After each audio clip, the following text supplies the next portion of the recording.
আসসালামু আলাইকুম everyone।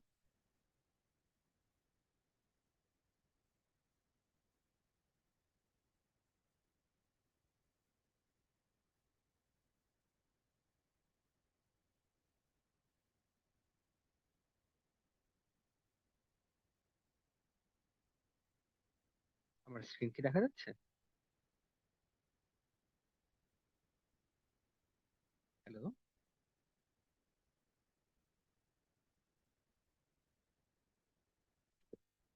Hello.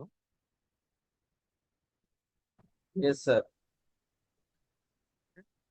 তো আমরা আমাদের লেসনটা শুরু করি। আমি নোটবুকটা আজকে এখন আপলোড করিনি, একটু পরে আপলোড করে দিব, ঠিক আছে?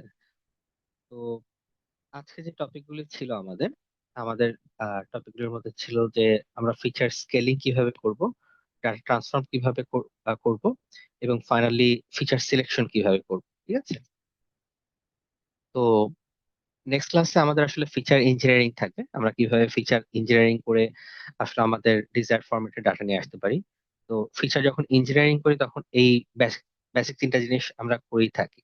তো আজকে বেসিক পার্টটা দেখানো হচ্ছে এবং নেক্সট ক্লাসে আরো অ্যাডভান্স টপিকগুলি দেখানো হবে আমরা কিভাবে আরো বেটার করতে পারি।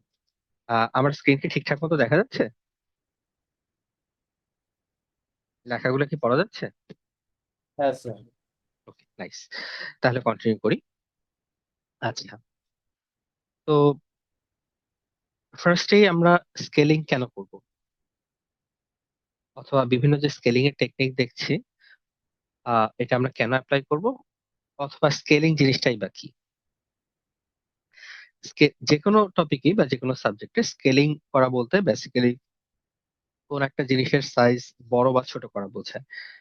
তো বেসিক্যালি আমার কাছে একটা 5 সেন্টিমিটারের কোনো একটা জিনিস আছে, আমি হয়তো বা ওই জিনিসটাকে খাতা বা কলমে ড্র করলাম, 5 সেন্টিমিটারের জায়গায় 10 সেন্টিমিটার লম্বা করে আমি জিনিসটাকে ড্র করলাম, এটা এক টাইপের স্কেলিং, ঠিক আছে? সো ডাটার ক্ষেত্রেও বেসিক্যালি আমরা এরকম স্কেলিং করে থাকি। তো স্কেলিংটা কেন করি? সাধারণত আমরা আমাদের পার্সপেক্টিভে জিনিসপত্র আনার জন্য স্কেলিং করি। যেমন আমরা পুরো একটা শহরকে যদি এট এ গ্ল্যান্সে দেখতে চাই, অবভিয়াসলি হবে কি যে শহরের মানুষগুলা খুবই ছোট ছোট ডটের মতো হয়ে যাবে, রাইট? কারণ যদি আমি মানুষগুলাকে একবারে ছোট করে না দেখি, অথবা বিল্ডিং গুলাকে ছোট ছোট করে না আঁকি, আমি পুরো শহরটাকে কাভার করতে পারবো না, রাইট? ঠিক স্কেলিং এর পারপাসটাও অনেকটা এরকম, যে আমরা আমাদের ডাটাগুলোকে আমাদের নিড অনুযায়ী স্কেল করে থাকি। আচ্ছা, তো এখানে আমরা বেসিক কিছু স্কেলিং টেকনিক দেখবো এবং সেগুলো ইউজ করে আমাদের কি বেনিফিট হবে আহ এবং কেন ইউজ করব সেটা আমরা এখন বুঝতে যাচ্ছি। তো এখানে একটা খুব সিম্পল একটা এক্সাম্পল আছে। যেমন এখানে আছে এইজ আর স্যালারি, ঠিক আছে? তো এখানে 5 জন পার্সন আছে, 5 জন পার্সনের বয়স এবং তাদের করেসপন্ডিং স্যালারি দেওয়া আছে। তো বোঝাই যাচ্ছে আমাদের যে বয়স যেটা আছে সেটা রেঞ্জ হলো, আমরা বাঁচি কতদিন, হয়তো 100, 150, 200 বছর, হয়তো বা এতদিন পর্যন্ত আমরা বাঁচিও না, কিন্তু ম্যাক্সিমাম ভ্যালু কত হতে পারে, 150। আর বয়স আমাদের অবশ্যই জিরো হবে না আশা করা যায়, কারণ আমরা সাধারণত ইনকাম যেহেতু করতে হচ্ছে, মোটামুটি আমরা একটা সার্টেন এজ সে এটা আহ, 10 বছরের উপরে গিয়ে সাধারণত আমরা ইনকাম গুলা করা শুরু করি। তো আমাদের একটা রেঞ্জ আছে, রাইট?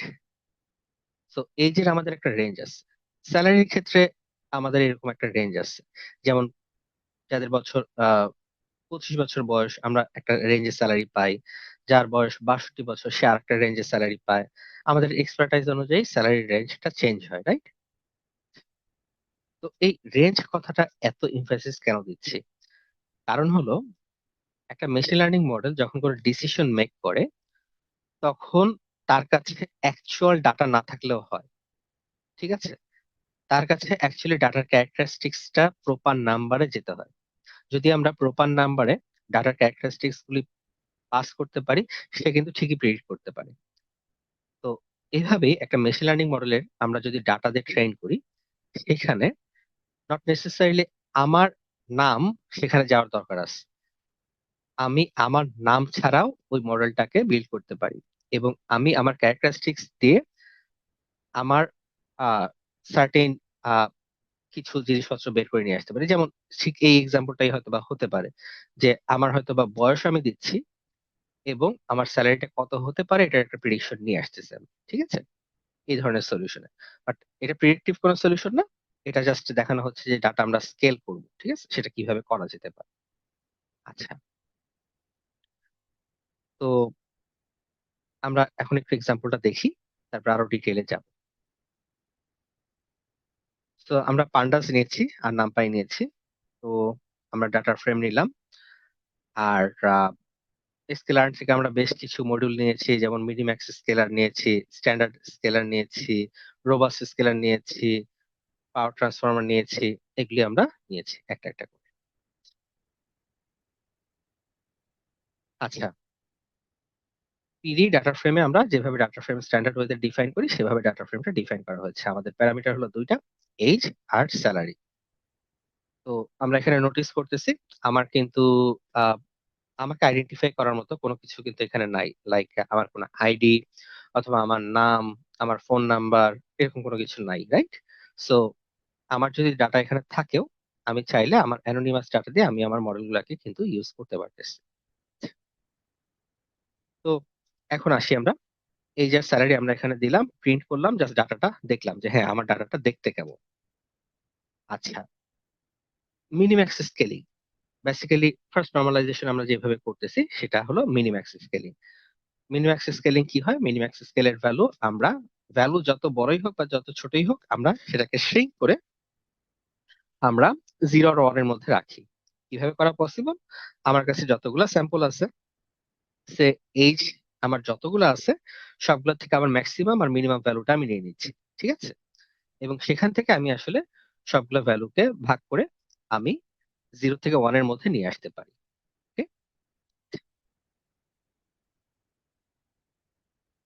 সো আমরা যে মিনিম্যাক্স একটু আগে মেথডটা আমরা করেছিলাম, সেটা এখানে নিয়ে আসতেছি।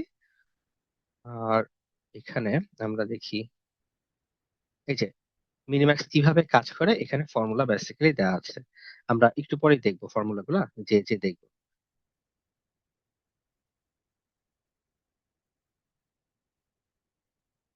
ওকে, সো মিনিম্যাক্স আমরা মেথডটা কল করলাম, স্কেলারে নিলাম, scaler dot fit transform. Basically fit ট্রান্সফর্মে আমরা আমাদের ডাটাটা ফিট করি। আমাদের ডাটাটা কি ছিল? এই যে আমাদের ডাটা ফ্রেমের ডাটাটা ছিল দুইটা প্যারামিটার সহ। সো আমরা স্কেলের মধ্যে ডাটাটা দিলাম, জাস্ট এখানে প্রিন্ট করা হয়েছে আমরা যে ডাটাটা প্রিন্ট করতেছি, মানে যেভাবে স্কেল করে প্রিন্ট করতেছি সেটা।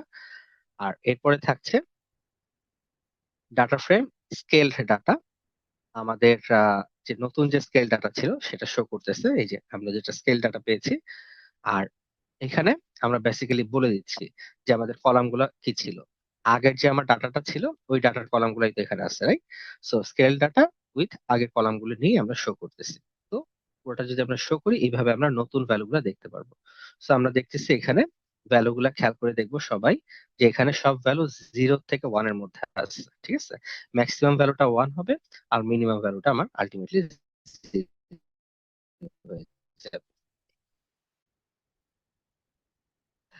আচ্ছা, তো আমরা একটু দেখি মিনিম্যাক্স কিভাবে কাজ করতেছে।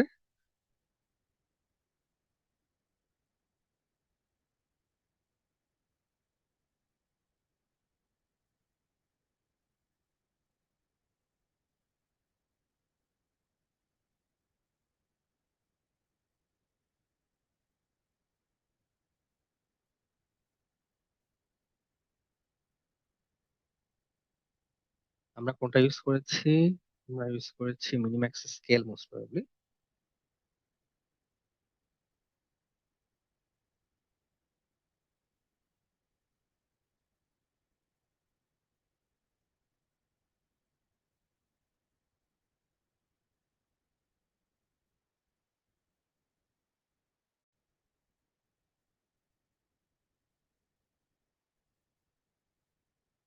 এটা ছিল না।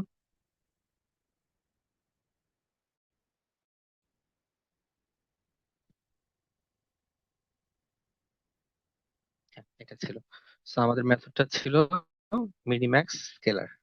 এখান থেকে যদি ইম্পোর্টটা দেখে নেই আমরা, মিনিম্যাক্স স্কেলার, আমাদের মেথডটা ছিল minimax scalar.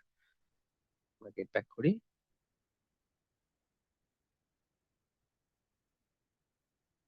Minimax scalar first এটাই।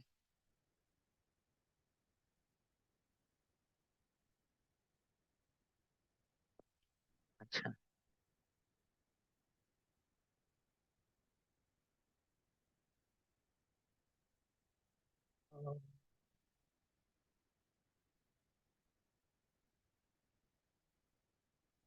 একটা মিনিট।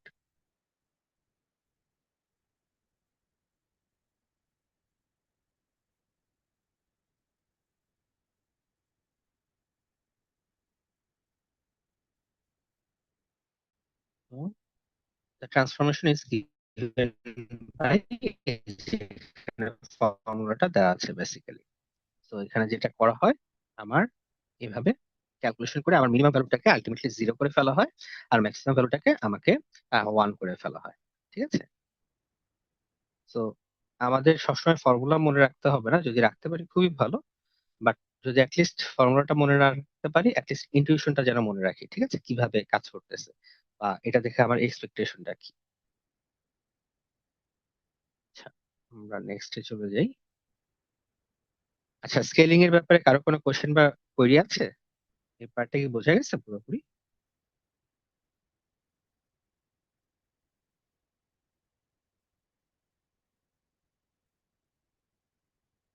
হ্যালো? হ্যালো স্যার, এতে কোনো উদ্দেশ্যটা কোশ্চেন কি নেই স্যার? এখানে? মানে আমরা তো বুঝতেছি না উদ্দেশ্য স্যার। স্কেলিং করলে আমাদের সুবিধা। উদ্দেশ্যটা হলো যে আমার ডাটাকে রেঞ্জের মধ্যে রাখা। আমি ডাটাকে যদি ক্যালকুলেশন আমি সেভ করতে পারতেছি। যেমন আমার কাছে ধরেন যদি মিলিয়ন্স প্যারামিটার থাকে, এই যে 5,000 সেভ করতে আমার যত স্পেস খরচ হচ্ছে, সেখানে আমি যদি পয়েন্ট সামথিং একটা ভ্যালু স্টোর করি, আমার কিন্তু স্পেস অনেক কম লাগে। ঠিক আছে। তো আমরা যখন মেমোরি ভাবে অপটিমাইজেশন করতে যাই, তখন আমাদেরকে স্কেলিং অনেকটা হেল্প করে। আর শুধু মেমোরি অপটিমাইজেশন না, আমাদের যে মেশিন লার্নিং অ্যালগোরিদম গুলো থাকে ওগুলো অনেক ভারী হয়ে থাকে। তো দেখা যায় যে ওগুলো প্রচুর রিসোর্স কনজিউম করে থাকে। তো এইভাবে যখন আমরা স্কেল করে নেই ভ্যালু গুলাকে, তখন সুবিধা হয় কি, যে আমরা কিছুটা রিসোর্স সেভ করতে পারি, এবং আমাদের যে মেশিন লার্নিং এর প্রত্যেকটা স্টেপ আছে, স্টেপের ক্যালকুলেশন গুলো করতেও দেখা যায় যে অনেক অনেক কম রিসোর্স লাগে। ঠিক আছে। এই জন্যই আমরা আসলে স্কেলটা করে রাখি। এখন ক্লিয়ার হচ্ছে? আচ্ছা একটু আস করি রে।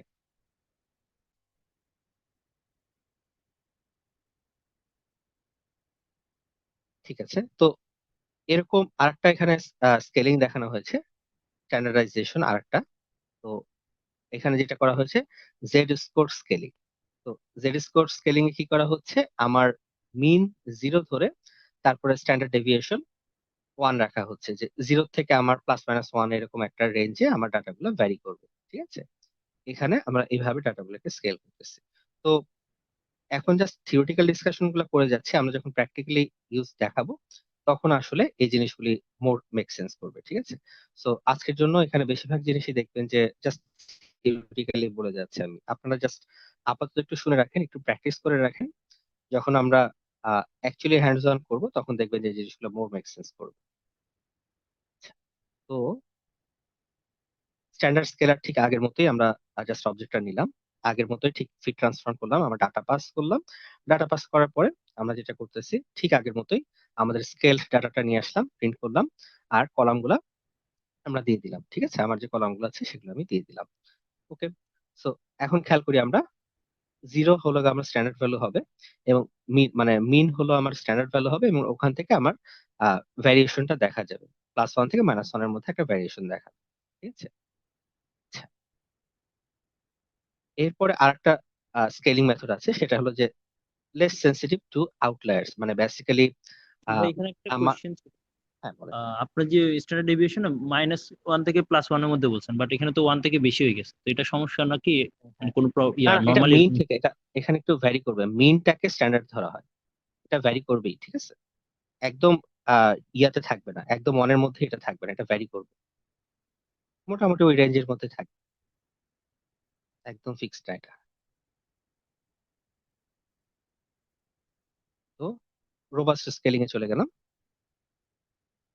Less sensitive two outlier, basically outlier হলো কি যে আমার ডাটার একটা ক্যারেক্টারিস্টিক্স থাকে, ওই ক্যারেক্টারিস্টিক্স এর বাইরে যে ভ্যালু গুলা থাকে, সে হয়তো বা আমরা ফর্ম ফিল আপ করতেছি, ফর্ম ফিল আপ করার সময় কেউ আনইনটেনশনাল ডাটা এন্ট্রি করলো, অথবা কারো বয়সটা অত্যাধিক বেশি, দেখা গেল যে আমরা ঠিক এই আগের যে ডাটাটা নিয়ে আমরা কাজ করতেছিলাম, ঠিক এই ডাটাটাই এখানে হয়তো বা আমরা দেখলাম যে কারো হয়তো বা বয়স 200 বছর চলে আসছে, যেটা হওয়ার কথা না, রাইট?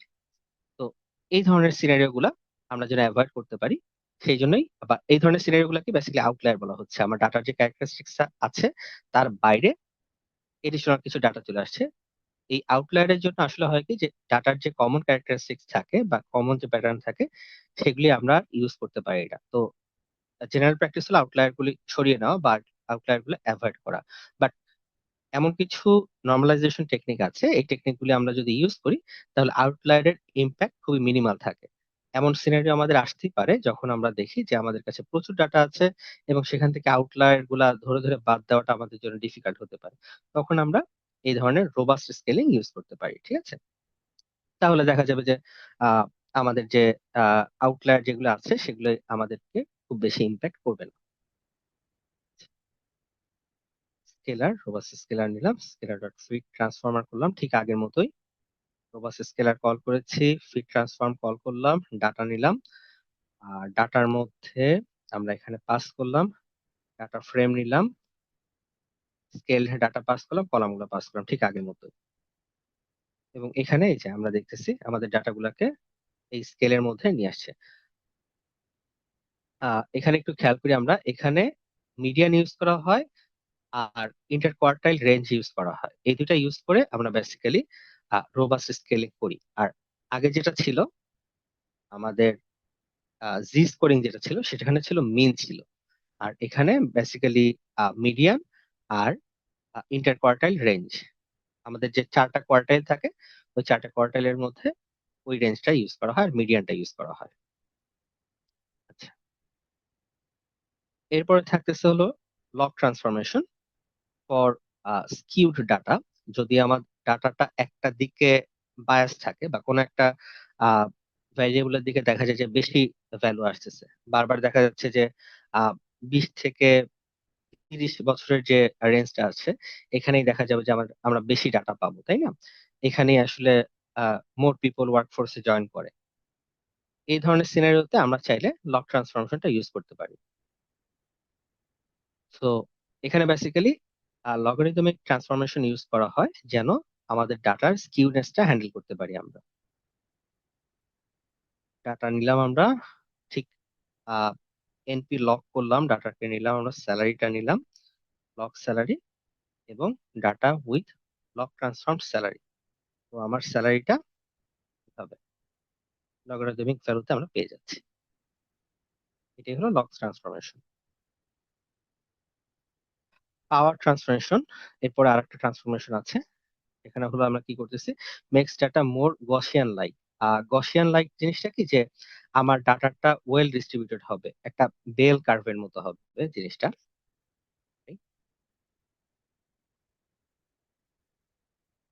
আচ্ছা, আমি গুগল করেই দেখাই।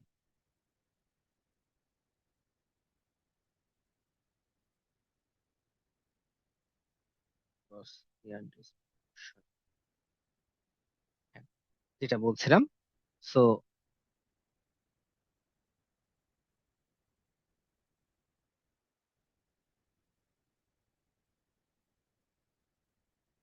বড় করা যাবে না একটু।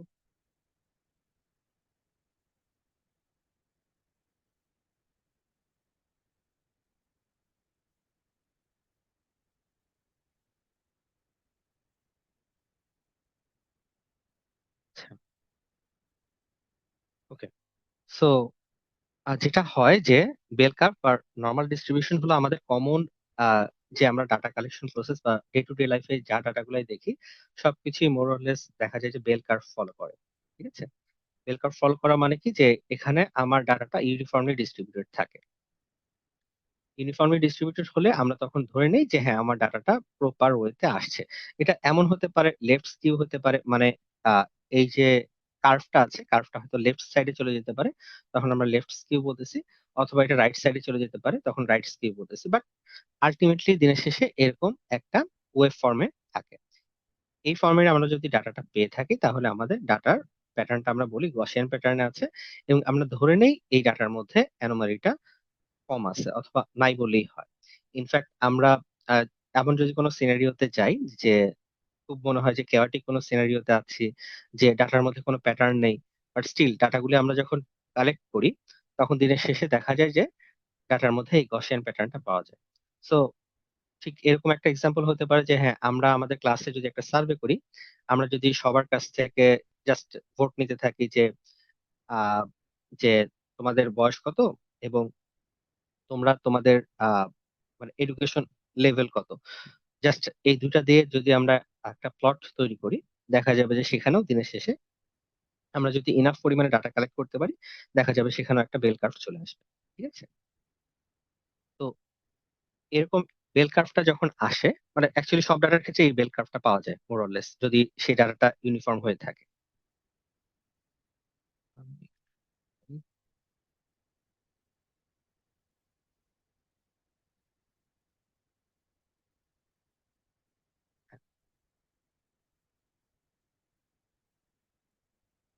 সো যদি আমার ডাটার মধ্যে গসিয়ান ফিচার কম থাকে, যেমন আমরা একটু আগে ডিসকাস করে আসলাম, যেমন ডাটা যদি স্কিউ থাকে, ডাটার মধ্যে আউটলায়ার আছে, অথবা ডাটার মধ্যে কোনো কারণে গসিয়ান প্যাটার্ন দেখা যাচ্ছে না, হয়তোবা দেখা গেছে যে অনেক মিসিং ভ্যালু আছে, এই ধরনের সিনারিওতে আমরা এই ধরনের ট্রান্সফরমেশন ইউজ করতে পারি। এবং এই ধরনের ট্রান্সফরমেশন ইউজ করলে যেটা হয়, ডাটাটাকে মোর গসিয়ান লাইক করে দেয়। ঠিক আছে, আর এটা পজিটিভ নেগেটিভ দুইটা ভ্যালুই বেসিক্যালি সাপোর্ট করে। আচ্ছা, আমরা দেখি এটা। তো পাওয়ার ট্রান্সফর্মার আমরা কল করলাম, আমরা পাওয়ার ট্রান্সফর্মার অনেকগুলি আছে, তার মধ্যে ইও জনসন যেটা আছে সেটা আমরা ইউজ করতে যাচ্ছি। ঠিক একই প্রসেস, ফিট ট্রান্সফর্ম কল করলাম, ডাটা দিয়ে আমরা বলে দিচ্ছি এই স্যালারি আমরা এই দুটা নিতে চাই, দিলাম। এরপর আমরা স্কেল ডাটা পেলাম এবং স্কেল ডাটা গুলা আমরা এখানে প্রিন্ট করে দেখতেছি। তো এখানে প্রিন্ট করলে আমরা দেখতে পারতেছি, আমরা যদি ডাটা সেটটা প্লট করতাম, আমরা এরকম আসলে আহ, ইয়া টাইপের একটা বেল কার্ভের একটা ডাটাই পেতাম, মোর ইউনিফর্ম একটা ডাটা পেতাম এখান থেকে।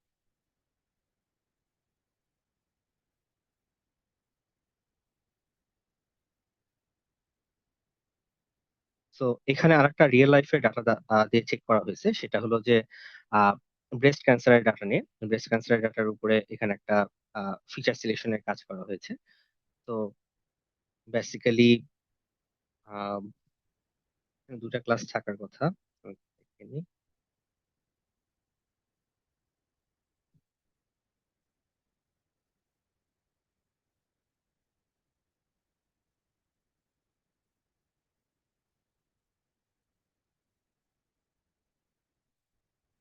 ডাইমেনশন,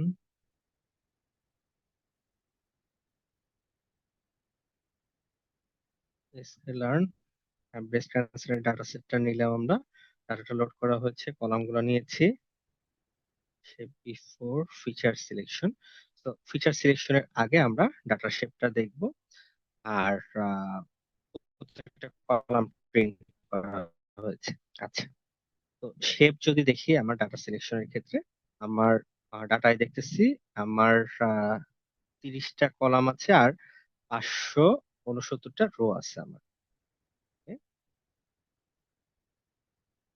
তো আমরা এখানে বেসিক্যালি ডাটার ইয়েটা কোথায়, হ্যাঁ এই যে ডাটার আলটিমেটলি ডিস্ট্রিবিউশনটা আমরা এখান থেকে দেখে নেই, এটা দেখলে ক্লিয়ার হবে জিনিসটা। তো আমরা বেসিক্যালি ফিচার সিলেক্ট করতে চাই। তো ফিচার সিলেক্ট করা মানে কি, আমার কাছে অনেক প্যারামিটার আছে, সে আমার কাছে এখানে যেমন এই সিনারিওতে আমার কাছে কতগুলো প্যারামিটার ছিল, আমার কাছে 30টা প্যারামিটার ছিল। তো 30টা প্যারামিটার এখন আমার জন্য ম্যানেজ করা তো ডিফিকাল্ট হবে, রাইট? সো এই আহ 30টার থেকে আমরা যেমন এখান থেকে টপ 10 ইম্পর্টেন্ট যে ফিচার গুলো আছে সেগুলি আমরা ভাগ করে নিয়ে আসছি। সো আমরা অনলি 10টা ফিচার নিয়ে কাজ করব। তো আইডিয়াটা হচ্ছে এরকম যে আহ, একটা আহ, একটা প্রবলেম বা যে ডাটাটা আমরা প্রেডিক্ট করতে চাচ্ছি বা একটা লেভেল, যেমন এই ক্ষেত্রে আমরা ক্যান্সার আসলে প্রেডিক্ট করতে যাচ্ছি। তো আমরা যদি ক্যান্সার প্রেডিক্ট করতে যাই, ক্যান্সারের ফ্যাক্টর অনেকগুলো হতে পারে, এখানে অনলি 30টা মেনশন করা হয়েছে। 30টাও আমাদের কাছে বেশি লাগতেছে, সেই জন্য আমরা 30টার থেকেও আসলে শর্ট করতেছি, যে শর্ট লিস্ট করে আরো কত কমানো যায়। ঠিক আছে, এরকম আমরা ফিউচারে আরো একটা প্রসেস দেখবো, পিসিএ, প্রিন্সিপাল কম্পোনেন্ট অ্যানালাইসিস। এটাতেও আমরা ফিচার রিডিউস করব। তো এখানে যেটা করা হয় যে আহ, আমরা আসলে বোঝার চেষ্টা করি যে আমার যে লেভেল ক্লাসটা আছে, মানে যে ক্লাসটা আমরা বের করতে চাই আমাদের ক্ষেত্রে ক্যান্সার আছে নাকি নেই, এই ক্লাসের উপরে ডিপেন্ডেন্ট ভ্যারিয়েবল গুলা আর কি কি আছে। ঠিক আছে, এটা যেমন ওর্স্ট এরিয়া এখানে দেখা যাচ্ছে সবচেয়ে বেশি ডিপেন্ডেন্ট। আর যদি এক্সাম্পল দেই, আমরা এরকম হতে পারে যে আহ, আমার আহ, আশেপাশে যে যেমন আহ, মিষ্টি অথবা আমাদের যে ইয়োগার্ট গুলো আছে, এই ইয়োগার্ট গুলা দেখা যাচ্ছে যে নষ্ট হয়ে যায় একটা সময় পর, তাই না? তো এই নষ্ট হওয়ার মেইন কারণটা কি হতে পারে? হয়তোবা এটা ব্যাকটেরিয়া ইনফেকশন থেকে আহ সবচেয়ে বেশি তাড়াতাড়ি নষ্ট হতে পারে, ব্যাকটেরিয়া যদি অ্যাটাক করে তাহলে সবচেয়ে তাড়াতাড়ি নষ্ট হয়ে যাচ্ছে। আবার এরকম হতে পারে যে না, আমি যদি এই প্রোডাক্ট গুলোকে, দুধ জাতীয় যে প্রোডাক্ট গুলো আছে এগুলোকে যদি আমি বাইরে রেখে দেই তাহলেও তাড়াতাড়ি নষ্ট হয়ে যাচ্ছে। তো এরকম অনেক রিজন থাকতে পারে। তার মধ্যে থেকে আমরা যেটা দেখবো যে যে কেস গুলা সবচেয়ে বেশি হয়েছে, যেমন আমরা দেখলাম যে এরকম হতে পারে যে হ্যাঁ, ব্যাকটেরিয়ার আক্রমণ হলে সবচেয়ে তাড়াতাড়ি আহ দুধ জাতীয় প্রোডাক্ট গুলো নষ্ট হয়ে যাচ্ছে। তো আমাদের কি হবে, ওইটাই আমার মেইন ফিচার হবে, যে হ্যাঁ, আমার দুধের মধ্যে ব্যাকটেরিয়া আছে নাকি, ব্যাকটেরিয়ার অ্যাটাক আছে নাকি। যদি অ্যাটাক থাকে তাহলে আমার উচিত হবে যে দুধটাকে পাস্টুরাইজেশন বা কোনো একটা প্রসেসের মাধ্যমে ওই ব্যাকটেরিয়া গুলাকে মেরে ফেলা। ঠিক আছে, আইসোলেট করে ফেলা। সো এইভাবে একটা একটা কাজ হওয়ার পিছনে অনেকগুলো রিজন থাকতে পারে বা অনেকগুলো ফিচার থাকতে পারে। সেই ফিচার থেকে যেটা আমাদের জন্য মোস্ট রিলেভেন্ট বা যেটা হলে অবশ্যই এই ধরনের সিনারিও ঘটতে পারে, সেই সিনারিও গুলোর দিকে আমরা মোস্টলি ফোকাস রাখতেছি। ঠিক আছে, আমরা এখন আস্তে আস্তে যাই, একটা একটা করে প্রসেস দেখে যাই। তো এটা বেসিক্যালি চি স্কোয়ার একটা ফিচার সিলেকশন। তো এখানেও যেটা করা হয়েছে যে 10টা ফিচার সিলেক্ট করা হয়েছে। এটা চি স্কোয়ার টেস্ট বেসিক্যালি একটা টেস্ট প্রসেস। আপাতত এটা ডিটেল আমি দেখাচ্ছি না, এটা বেশ কমপ্লিকেটেড। সো আমি চি স্কোয়ার টেস্টটা ডিটেল দেখাচ্ছি না, জাস্ট বলে যাচ্ছি যে হ্যাঁ, এই মেথডটা ইউজ করা যায়। এবং এটা basically non negative features. So আমরা এখানে যেটা করি যে মিনিম্যাক্স স্কেলিং এখানে ফার্স্টে অ্যাপ্লাই করতেছি, সেটা দেখানো হচ্ছে। আচ্ছা, তো এখানে আমরা স্কেলিং এতক্ষণ শিখে আসলাম, বিভিন্ন রকমের স্কেলিং দেখে আসলাম। তো এখানে একটা টার্ম আসলো মাত্র, যে নন নেগেটিভ ফিচার্স। তো আমার কাছে যদি নেগেটিভ ভ্যালু থাকে আমি তখন কি করব তাইলে? আমি যেটা করব, শিফট করে নিব ভ্যালু গুলাকে, তখন শিফট করে নিব। সে আমি যে একটা নোটপ্যাড ওপেন করি,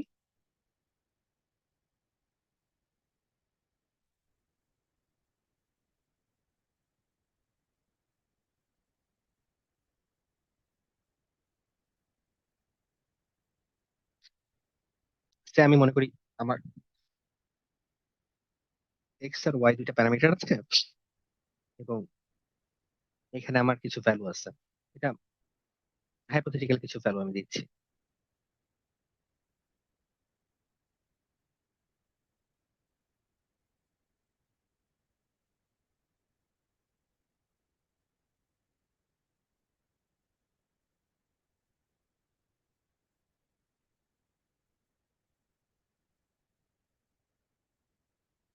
আহ, ঠিক আছে। সো এখন দেখা গেল আমার যদি এরকম একটা অ্যালগোরিদম থাকে যেখানে যারা শুধু পজিটিভ ভ্যালু নিয়ে ডিল করতে পারে, যেমন একটু আগে আমরা দেখে আসলাম চি স্কোয়ার। সো চি স্কোয়ার যেহেতু শুধু পজিটিভ ভ্যালু নিয়ে ডিল করতে পারে, এরকম সিনারিওতে আমার করণীয় কি হবে? আমি এই প্রত্যেকটা ভ্যালুকে শিফট করতে পারি। আমি দেখবো যে যেহেতু আমি নেগেটিভ ভ্যালু রাখতে পারবো না, আমি ম্যাক্সিমাম নেগেটিভ ভ্যালু, সবচেয়ে ছোট ভ্যালু কোনটা সেটা আমি বের করার চেষ্টা করব। আমি দেখতেছি আমার সবচেয়ে নেগেটিভ ভ্যালু এখানে -5, আর এখানে আমার -2। ঠিক আছে, তো আমি যেটা করতে পারি এখানে, যেহেতু আমি নেগেটিভ ভ্যালু রাখতে পারবো না, কি করবো, আমি প্রত্যেকটা ভ্যালু স্কেল করতে পারি। +2 করে দিতে পারি প্রত্যেকটা ভ্যালুর সাথে। ঠিক আছে, এটা একটা ওয়ে হতে পারে। +2 করে দিব, +2। আর এখানে আমি দেখলাম কি আমার ম্যাক্সিমাম ভ্যালু হলো -5। সো আমি করব কি প্রত্যেকটা ভ্যালুর সাথে আমি +5 করে দিব। প্রসেসটা কি বোঝা যাচ্ছে? আমরা কিভাবে তাহলে পজিটিভে চলে যেতে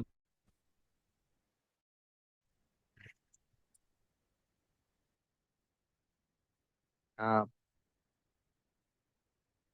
আমরা আছি সবাই? জি ভাই, বোঝা যাচ্ছে।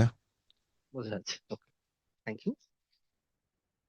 ওকে, ঠিক আছে। সো এভাবে আমরা নেগেটিভ ভ্যালু গুলো থেকে পজিটিভ ভ্যালুতে চলে আসতে পারি। আচ্ছা, সো প্রসেসটা ফার্স্টে সেম, আমরা একটু আগে মিনিম্যাক্স কল করেছি, মিনিম্যাক্স স্কেলার দিয়ে স্কেল করলাম, এক্স কে আমরা ট্রান্সফর্ম করলাম, ভালো কথা।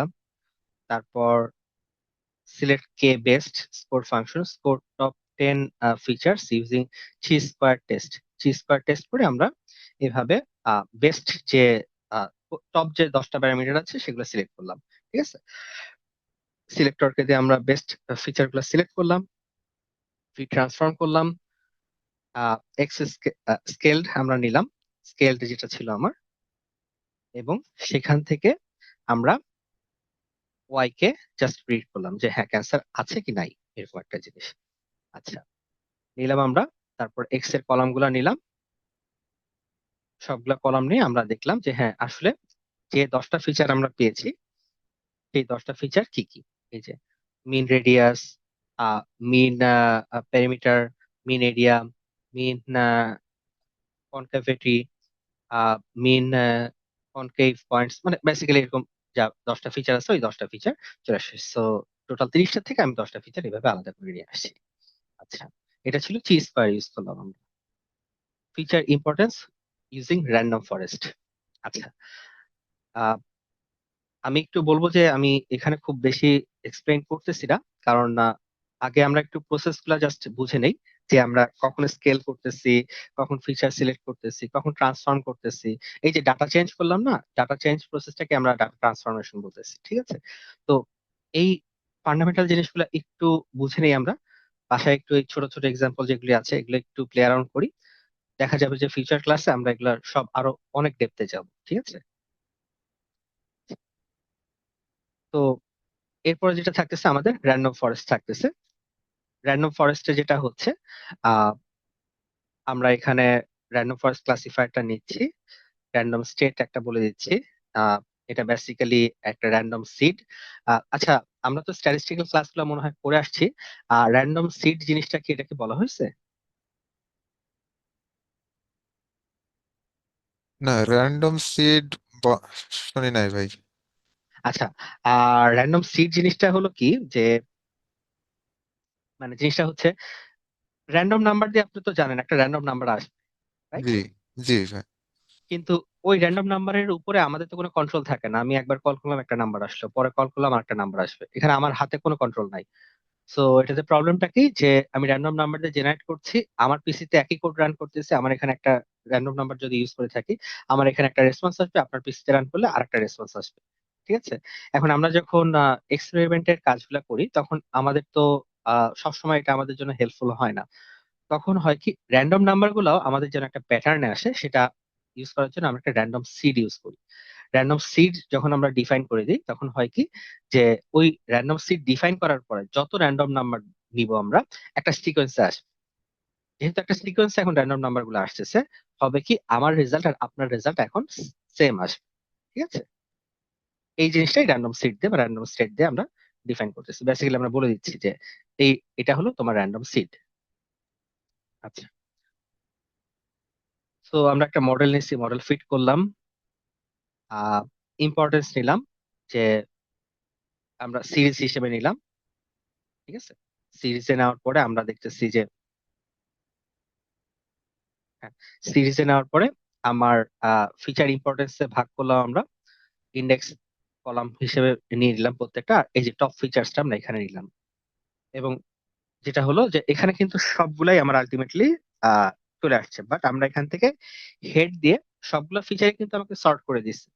আমরা ইম্পর্টেন্স অনুযায়ী সবগুলা ফিচার দেখতে পারতাম, বাট এখানে আমরা যেটা করছি হেড দিয়ে টপ 10 10টা যে ফিচার আছে, টপ 10টা ফিচার আমরা আলাদা করে নিয়ে আসছি এবং ওই 10টা ফিচারের উপরে আমরা এখন কাজ করতেছি। ঠিক আছে, এবং ফাইনালি আমরা ওই 10টা ফিচারের কাউন্ট অনুযায়ী, যে হ্যাঁ মানে ইম্পর্টেন্সটা কত, ওই ইম্পর্টেন্সের নাম্বার অনুযায়ী এখানে শো করানো হয়েছে যে হ্যাঁ আমাদের যে ওর্স্ট এরিয়া আছে এটা হলো আমাদের জন্য most important feature. Recursive feature elimination, basically recursively বা লুপের থ্রুতে আমরা একটা একটা করে ফিচার আস্তে আস্তে বাদ দিব। ঠিক আছে, uses recursive feature elimination with logistic regression to select the top 10 features. So recursive feature elimination use করবো আমরা, লজিস্টিক রিগ্রেশন দিয়ে আমরা বেসিক্যালি ফিচার গুলা একটা একটা করে বাদ দিব যেগুলো আমাদের কাজে আসবে না। আচ্ছা, সেটা কি করতেছি, আমরা ফার্স্টে আরএফই কে কল করতেছি, মানে আরএফই মানে হলো recursive feature exclusion, sorry elimination. Estimator নিচ্ছি, আমাদের তো একটা এস্টিমেটর লাগে, মানে যেটা আসলে প্রিডিক্ট করবে, এটা একটা ক্লাসিফায়ারের মতো। সো আমরা এখানে লজিস্টিক রিগ্রেশন এখানে বেসিক্যালি পাস করতেছি। লজিস্টিক রিগ্রেশন আমরা আগের ক্লাসে দেখে আসছি কি করে এটা, এটা আমাকে কন্টিনিউয়াস ভ্যালু প্রিডিক্ট করতে হেল্প করবে। ঠিক আছে, আমরা ম্যাক্স ইটারেশন কতবার দিয়েছি, 10,000। ঠিক আছে, 10,000 পর্যন্ত দিয়েছি। আর সব ক্ষেত্রে আমরা কি করছি, আমরা ফিচার সিলেক্ট করছি টপ 10টা, 10টা ফিচার নেওয়ার চেষ্টা করতেছি। এন ফিচার্স টু সিলেক্ট, এটা হলো 10টা। আর এফ এ ফিট এক্স কমা ওয়াই, আমরা এরপরে ফিট করে দেখতেছি যে হ্যাঁ 10টা ফিচার কোনটা কোনটা হতে পারে।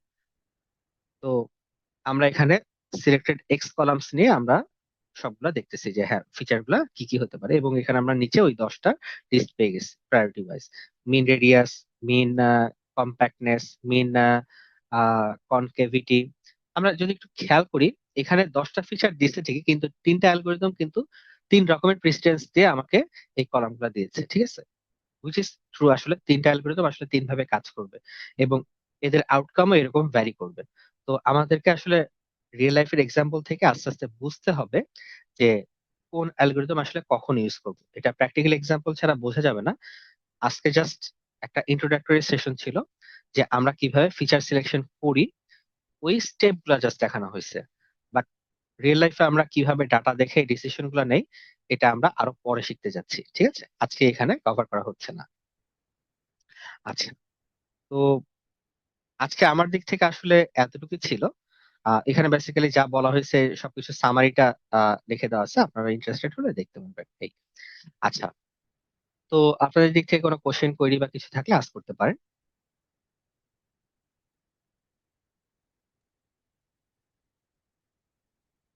ভাই গত দিনের ক্লাসে যেটা প্র্যাকটিস করতে বলেছিলেন ওইটা আসলে কিছুই বুঝি নাই। উম, কিছুই বোঝেন নাই? জি। গতদিনের ক্লাসেটা একটু ওপেন করি আমি, দাঁড়ান, আমার কাছে কোথায় আছে, এটা ওস্তাদ থেকে ওপেন করি। হ্যাঁ, ওটা একবারই বোঝা যায় না। ওইটা বুঝতে পারতেছি না, মানে ওই যে নিচে যেটা আসলে এক্সট্রা দেওয়া ছিল একেবারে যেটা বলেন নাই আর কি ওইটা। হ্যাঁ হ্যাঁ হ্যাঁ, আমি তো আশা করতেছিলাম একটু বুঝবেন। বাকিরা? একই অবস্থা স্যার, কারণ সেই বুঝছেনি। বোঝা যায় নাই না? আচ্ছা, উম, স্যার রিসোর্সে গেলে হয়। হ্যাঁ রিসোর্স সেকশনটাই খুঁজছি। রিসোর্স সেকশনটা ওপরে, আগের পেজে ছিল। ওপরে ছিল। আচ্ছা আচ্ছা, আমি মিস করে গেছি। হ্যাঁ, এই যে রিসোর্স সেকশন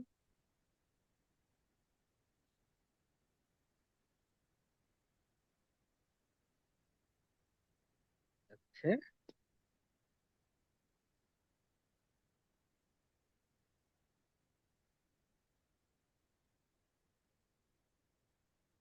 এই এক্সাম্পলটা ছিল না? না, এটা না। জিমনেশিয়ামের যে একটা ওই যে ইম্পোর্ট করা, বুঝি নাই। একবারই বুঝেছে নেই। বুঝতেছি না ওইখানে যে এনভায়রনমেন্ট ক্রিয়েট করছে ওইখানে, তারপর ইনিশিয়ালাইজ করা, এই যে এমএল পলিসি, কার্ট পল, এই বিষয়গুলো নিয়ে আসলে একেবারে আইডিয়া পাচ্ছি না। হ্যাঁ, আমি বলে যাচ্ছি কিন্তু খুব একটা লাভ বলে হবে বলে আমার মনে হয় না। তারপর আমি বলে যাই, ঠিক আছে? আমি অ্যাটলিস্ট কিছু আইডিয়া দিয়ে যাই। আমার কাছে মনে হয় যে এই এক্সাম্পলটা আগে আমরা সুপারভাইজ লার্নিং দেখবো, আনসুপারভাইজ লার্নিং দেখবো, সবার শেষে রিইনফোর্সমেন্ট লার্নিং আমরা তখন যখন দেখবো তখন এটা মোর মেক সেন্স করবে, ঠিক আছে? এটা অনেক পরের জিনিস, আমি আগে দিয়ে দিয়েছিলাম সো দ্যাট আপনারা একটু এক্সপ্লোর করেন। এনিহাও আমি বলে যাই স্টেপগুলা, হয়তো বা খানিকটা হেল্প হবে। জি তো ভাই। বেসিক্যালি এই যে জিম যে লাইব্রেরিটা ইম্পোর্ট করছি আমরা, জিমনেশিয়াম, বেসিক্যালি এখানে ওপেন এআই বেশ কিছু মডেল আমাদেরকে দিয়েছিল, অথবা কিছু টয় প্রজেক্ট আমাদেরকে দিয়েছিল যেগুলো দিয়ে আমরা রিইনফোর্সমেন্ট লার্নিং শিখতে পারবো, ঠিক আছে? ঠিক এরকম একটা জিমের মধ্যে থেকে আমরা এই যে কার্টপোল ভার্সন 1 যেটা আছে, এই একটা এক্সাম্পল আমাদেরকে দেওয়া হয়েছে। দেখি কার্টপোল ভার্সন 1 আসলে কি। এই যে কার্টপোল ভার্সন 1 হলো এই গেমটা, ঠিক আছে? আহ এটার আইডিয়াটা হচ্ছে যে আহ, একটা লাঠি আছে কার্টপোলের মধ্যে। আপনার কাজ হলো এই লাঠিটাকে ব্যালেন্সে রাখা। আপনি লেফটে নিতে পারবেন, রাইটে নিতে পারবেন, ঠিক আছে? জোরে নিতে পারবেন, আস্তে নিতে পারবেন, কিন্তু আপনার দিনের শেষে টার্গেট হলো যে এই লাঠিটাকে ব্যালেন্সে থাকবে, সেন্টারে থাকবে। বুঝতেই পারতেছে লাঠিটা সেন্টারে থাকার কোনো কারণ নাই। আপনি যদি কনস্ট্যান্টলি এটাকে মুভ না করেন, এই লাঠিটা পড়ে যাবে, রাইট? প্রবলেমটা বোঝা গেছে? জি ভাই। ঠিক আছে? তো এখানে আরএল এ আপনাকে এই এক্সাম্পলে এই কাজটাই করতে হবে যে হ্যাঁ, আপনাকে এক্স্যাক্টলি কিভাবে এই কাঠপোলটাকে ব্যালেন্স করে রাখলে আপনি এই স্টিকটাকে স্টেডি রাখতে পারবেন, ঠিক আছে? এখন এই স্টিকের সাইজ চেঞ্জ হতে পারে, তারপর আপনার স্পিড চেঞ্জ হতে পারে। ডিসপাইট অল অফ দিস আপনাকে এই স্টিকটাকে স্টেডি রাখতে হবে, এটাই হলো আপনার টার্গেট।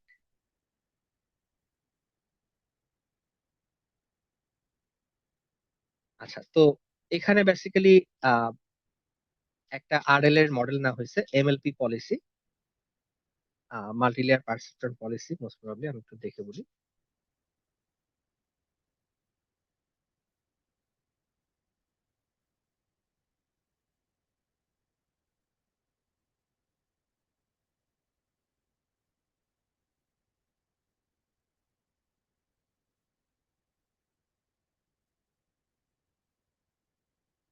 হ্যাঁ, আমি যেটা বলতেছিলাম সেটাই। সো বেসিক্যালি এমএলপি মানে হলো মাল্টিলেয়ার পারসেপ্ট্রন, মানে হলো আহ, এটা একটা নিউরাল নেটওয়ার্ক, একটা সিম্পল নিউরাল নেটওয়ার্ক, ঠিক আছে? খুব ডিফিকাল্ট কিছু না, সিম্পল নিউরাল নেটওয়ার্ক এই সেন্সে এই যে এখানে একটা নিউরাল নেটওয়ার্ক দেখতেছেন না, আমার কার্সরটা তো দেখা যায়, রাইট? জি ভাই, দেখা যায়। হ্যাঁ। সো এখানে যে নিউরাল নেটওয়ার্কটা দেখতেছেন, এই নিউরাল নেটওয়ার্কের মাঝখানে যে লেয়ার গুলো আছে এগুলোকে হিডেন লেয়ার বলে। এই হিডেন লেয়ার গুলো অনেক কম, ঠিক আছে? অনেক কম বলে এটা সিম্পল। এখানে যদি অনেক বেশি নিউরাল নেটওয়ার্ক থাক তাহলে বলতাম এটা কমপ্লেক্স। আচ্ছা, গেল। তো এটা হলো আমাদের অ্যালগোরিদমটা। এনভায়রনমেন্ট, এনভায়রনমেন্ট হলো ওই যে যেটা আমরা, যেখানে এই অ্যালগোরিদমটা কাজ করবে, এটা হলো সেই এনভায়রনমেন্ট জিমের মধ্যে থেকে। কার্টপোল ভার্সন 1, আমরা ভার্সন 1টা করতেছি। ভার্বস 1 মানে হলো আমি লগ লেভেলটা কি, কত লগ দেখবো বেসিক্যালি। 1 লেভেলের আমি লগ দেখবো। সাধারণত 5 লেভেল পর্যন্ত লগ দেখা যায়, সেখান থেকে আমরা 1 লেভেল পর্যন্ত লগ দেখবো। মানে বলা যায় যে ইনফরমেশন গুলা উইদাউট এনি এরর, ইনফরমেশন গুলো আমরা দেখবো। Train the model, model dot learn, এখানে বেসিক্যালি আমাদের লার্নিংটা শুরু হচ্ছে। টোটাল টাইম স্ট্যাম্প 1000, ঠিক আছে? তো বেসিক্যালি আমরা, সরি, 10,000, 10,000 টাইম স্ট্যাম্প পর্যন্ত শিখবো, ঠিক আছে? 10,000 টাইম স্ট্যাম্পের পরে আমাদের যে আউটকাম আসবে সেটা আমরা শো করবো। আহ এটা প্রসেসটা এরকম যে 10,000 যে টাইম স্ট্যাম্প যেটা আছে, টাইমের যে ইউনিট আছে, মানে হয় কি এখানে টাইমের ইউনিটটাও ডিফারেন্ট হয়, কারণ দেখা যায় যে এখানে যেহেতু রিয়েল ওয়ার্ল্ড থেকে, মানে আমাদের থেকে কম্পিউটার অনেক বেশি ফাস্টার। দেখা যায় যে আমরা যখন একটা স্টেপ কমপ্লিট করতেছি, কম্পিউটার সেখানে দেখা যায় যে thousands of step already complete করে ফেলছে, ঠিক আছে? ওই হিসাবে এখানে টাইম স্ট্যাম্পের প্রসেসটা আলাদা, টোটালি আলাদা। তো ওইরকম কম্পিউটারের পার্সপেক্টিভে এরকম 10,000 টাইম স্ট্যাম্প বলা হয়েছে। মিন রিওয়ার্ড, স্ট্যান্ডার্ড রিওয়ার্ড, এখানে বেসিক্যালি ইভালুয়েশন পলিসিটা ডিফাইন করা হয়েছে। ইভালুয়েশন পলিসি আমরা কোত্থেকে নিচ্ছি আমরা একটু খেয়াল করি। Stable base lines 3 common evaluation, ঠিক আছে? এখান থেকে আমরা ইভালুয়েশন পলিসি একটা নিয়েছি। ইভালুয়েশন পলিসির মধ্যে কি কি থাকতেছে? আমাকে মডেল পাস করতে হচ্ছে। এই যে আমরা যে মডেলটা নিয়েছিলাম এমএলপি পলিসি, এটা নিতে হচ্ছে। এনভায়রনমেন্ট, আমার ওই যে জিমের এনভায়রনমেন্ট যেটা আছে, জিমের এনভায়রনমেন্ট আমরা খেয়াল করি মডেলের মধ্যে কিন্তু দেওয়া আছে। তারপরে হলো এন ইভাল এপিসোডস, কতগুলা এপিসোড আমরা ইভালুয়েট করব? 10টা, ঠিক আছে? 10টা করে আমরা ইভালুয়েট এপিসোড আমরা ইভালুয়েট করতেছি। আচ্ছা, তো হবে কি প্রতি 10টা সাইকেল করে আমরা দেখবো যে হ্যাঁ 10টা মানে সে আপনার যে টাইম স্ট্যাম্প 10,000 ছিল, এখান থেকে 10টা সাইকেল বা 10 বার আমার আহ, যে ইয়াটা আছে, এনভায়রনমেন্টটা আছে, যেমন কার্ড পোল, যেটা এটা কি স্টেটে আছে। আমি যদি 10টা ইনস্ট্যান্সের ইয়াতে দেখি যে স্টিকটা স্টেডি অবস্থায় মাঝখানে আছে, তাহলে আমার ইভালুয়েশন সাকসেসফুল, ঠিক আছে? তাকে আমরা রিওয়ার্ড দেবো, পজিটিভ রিওয়ার্ড দেবো। আর যদি দেখি যে 10টা ইভালুয়েশনের মধ্যে তার এখানে কার্ড মানে স্টিকটা স্টেডি নাই, তাহলে তাকে আমরা নেগেটিভ রিওয়ার্ড দেবো। এই আচ্ছা, মিন মিন রিওয়ার্ড, আমরা মিনে এভারেজে কিরকম রিওয়ার্ড দিচ্ছি সেটা দেখাবো। আর স্ট্যান্ডার্ড রিওয়ার্ড মানে আমাদের স্ট্যান্ডার্ড রিওয়ার্ড যেটা হয় সেটা দেখাবো, ঠিক আছে? তারপরে watch the train model, basically এখানে তারপরে আমরা একটা লুপ চালায়, রেঞ্জ আমরা 200টা লুপ চালাইছি, 200 বার। তো 200 বার লুপ চালায় এই জিনিসটা বারবার আমরা দেখতেছি, ঠিক আছে? Model dot predict observation action, মানে মডেল প্রত্যেকবারই অ্যাকশন কি হবে, সে ডানে যাবে না বামে যাবে। অ্যাকশন অ্যাকচুয়ালি দুটোই হতে পারে, এখানে হয় ডানে না হয় বামে, ওটা নিচ্ছে। আর আরেকটা প্যারামিটার আমরা ইগনোর করে দিচ্ছি, আমার শুধু অ্যাকশনটাই লাগবে, আর কিছু লাগবে না। অ্যাকশনটা নেওয়ার পরে এনভায়রনমেন্ট ডট স্টেপ, ঠিক আছে? তো অবজারভেশন, রিওয়ার্ড কত হয়েছে, তারপর টার্মিনেটেড কিনা, ট্রাঙ্কেটেড কিনা, এই ধরনের ইনফরমেশন গুলো রাখা হয়েছে। ট্রাঙ্কেট মানে হলো যে আমার প্রিভিয়াস হিস্টোরি সব ক্লোজ করে দেওয়া হয়েছে। যে যখন আমরা দেখতেছি যে কোনোভাবেই কাজ করতেছে না, বা রিওয়ার্ড অথবা কি বলবো পানিশমেন্টের ফলেও আমার মডেলের কোনো ইমপ্রুভমেন্ট হচ্ছে না ড্রাস্টিক্যালি, তখন আমরা বেসিক্যালি পুরো প্রসেসটাকে ট্রাঙ্কেট করে দিচ্ছি, আবার গোড়া থেকে শুরু করতেছি। এনভায়রনমেন্ট ডট রেন্ডার, সো আমরা বেসিক্যালি এনভায়রনমেন্টটা শো করতেছি। টার্মিনেটেড অর ট্রাঙ্কেটেড, যদি আমরা দেখি যে এনভায়রনমেন্টটা টার্মিনেট হয়েছে অথবা ট্রাঙ্কেটেড মানে কিছু আর নাই, তখন আমরা বেসিক্যালি আবার এটাকে এনভায়রনমেন্টটাকে আমি রিসেট করে দিচ্ছি, ঠিক আছে? আর সবার শেষে এনভায়রনমেন্টটা ক্লোজ করে দিচ্ছি। আচ্ছা, ঠিক আছে। এখন ওই জিনিসগুলো আমরা এখানে স্টেপ বাই স্টেপ এখানে দেখতেছি যে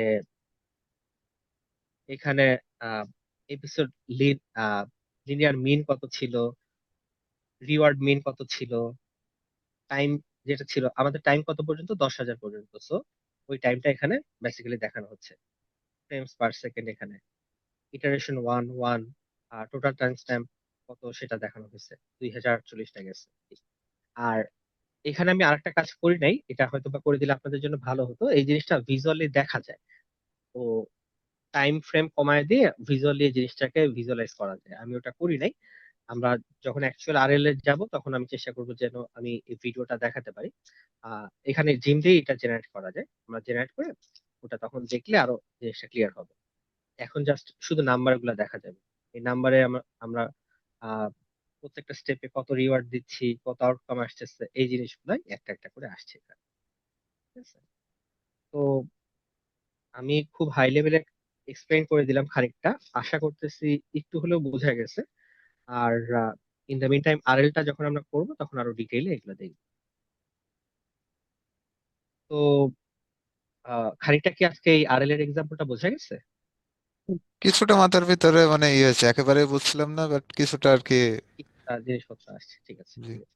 একটু ভাই আরেকবার দেখে আরেকটা তাহলে। জিনিস একটু মানে ছিল, সেটা হচ্ছে আমাদের মেশিন লার্নিং এর এটা এই কোর্সের মানে আমাদের এই মডিউলের সাথে সাথে যদি একদিন টোটালি আসলে থিওরি বেস মানে জাস্ট মেশিন লার্নিং যে মডেলগুলো এইগুলোর আসলে কাজ বা ই নিয়ে যদি একটু একটা ক্লাস নিতেন এক্স্যাক্টলি, আমার হ্যাঁ হ্যাঁ, কোন মডেল কখন ইউজ করবেন, মেইন জি জিনিসটাই জি তো ওটা, তাই না? জি জি কোন মডেল আসলে কখন ইউজ করবেন ওটা আসলে প্রথম দিকে একটু থিওরিটিক্যাল দেখতে হবে।